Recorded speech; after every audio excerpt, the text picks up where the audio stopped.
Is aim training really worth it? This is a question I first asked 90 days ago. To answer the question, I dedicated 30 days to consistently aim training and benchmarking myself through the voltaic benchmarks to see if I would actually improve at all, and if it was really worth it. The short answer to that question happened to be yes, it is. I do have a longer video that I'll link below that explains everything I did to aim train, the resources I used, and my final, more thought out answer in the description. But for this video, I'd like to answer a different question. That question is, has my aim actually improved at all over the past 90 days of aim training? Even after I finished making my 30 days of aim training video, I decided that I would continue to play aim trainers. Now, there's three main reasons I decided on this. The first is the most simple. I actually found aim training super fun, and it was nice to be able to have something relaxing to play while I throw out a YouTube video, podcast, or even a new album I've been meaning to listen to on while I just sit down and click some dots.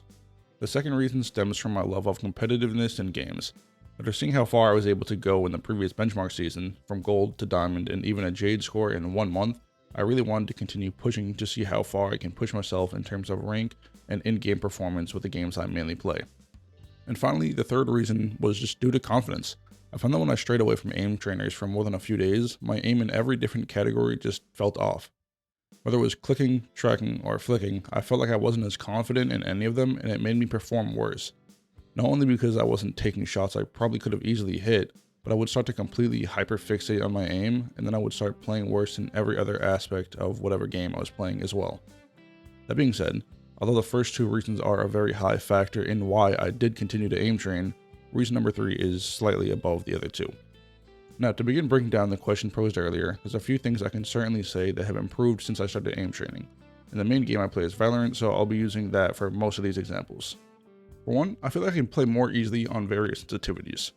Now, to be fair, this one is a lot less important to me, but I thought I would still throw it in here.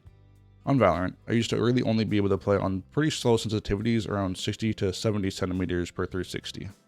About halfway through the first month of aim training, however, I realized that it's not very effective to stick to one sensitivity for all the games like I was previously. This was something I knew before, of course, but I never could feel comfortable on other sensitivities, and this was holding me back in most other games. This is because games like CS and Valorant are fine for slower sensitivities because there isn't much you can do with movement compared to other games. However, when I would copy that same sense to something like Apex or Overwatch or even COD, there's multiple things wrong. On Overwatch or Apex, for example, I found it was too hard to track sometimes, and on all 3 games, there would be a time every now and then, not often, but enough for it to be a bit annoying, where my arm would start to hurt because of how frantically I had to move it around to do a 180 or to track someone or whatever the case was, due to how slow my sense was, which of course isn't really a problem in Valorant because there isn't as much turning needed. This realization was around the same time that I started the Bartos method, which I found as one of the voltaic resources. In summary, the method has you play a scenario 2 times, once normally, and once on a sensitivity 2 times as high as your own. I believe it's supposed to help you develop your mouse control, but for me it helped me get a lot more comfortable and better with higher sensitivities. Now, I've even started using these sensitivities in aim trainers as well, using lower sensitivities for static clicking for example, and higher ones for tracking, which has helped me beat some of my personal bests I had before that I felt like I was stuck on for quite some time. The second thing that has pretty drastically improved is my tracking. I never thought my tracking was terrible to begin with, but I was never very consistent with it. I would occasionally have moments like this where my tracking was pretty good,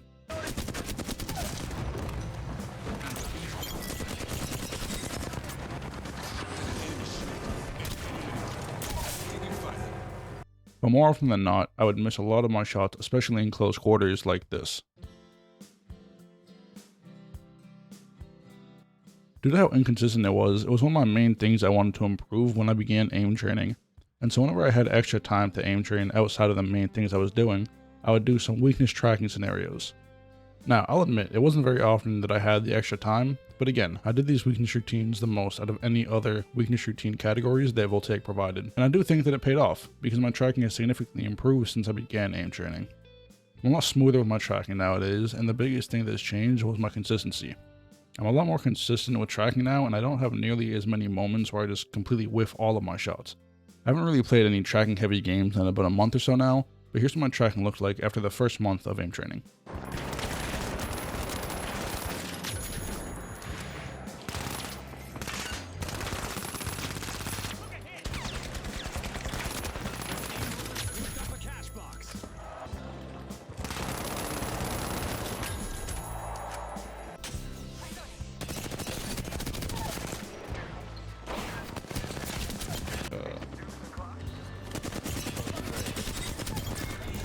the last area that has improved for me was my micro adjustments in my flicks. This is another area that I never thought I was bad at per se, but again, I was very inconsistent with it, like in this clip for example.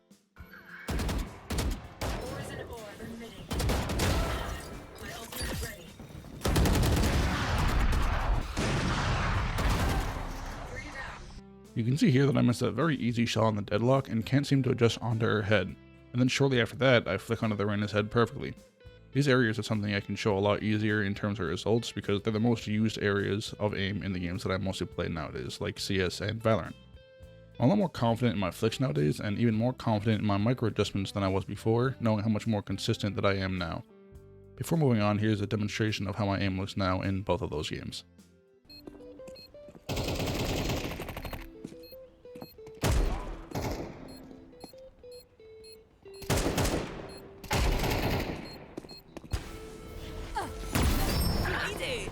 Okay.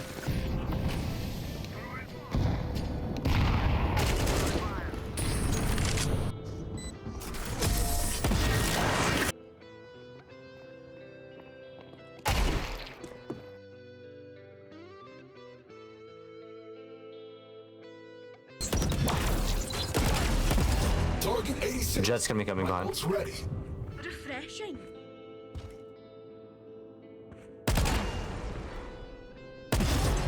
I shot. So, Oh no. Damn, okay, Tail. Alright, I guess I'll go too. I didn't get that kill. Yo, bro, you took my kill, bro. Come on, I needed that. Needed that. Finally, to wrap things up, mine was undoubtedly improved over the past 90 days. As you might be able to tell, some of the clips used in the video are kind of old, some even spanning back to 2023. However, if you can't tell from the clips, my aim from 2023 up until November 2024, right before I started aim training, did get better, but there wasn't any clear drastic improvement. Even now, I'm pretty far from being great or anything of the sort, but I'm going to keep pushing my aim to be better and better every single day. On top of that, I'm a whole lot more consistent than I was before I began aim training. And that to me is one of the most important things because I hated being so inconsistent every day. The past 90 days have 100% worth the time that I've put in, and if I could go back to the same day I started all of this, I would do it again and again. For now though, that's all I have for you guys.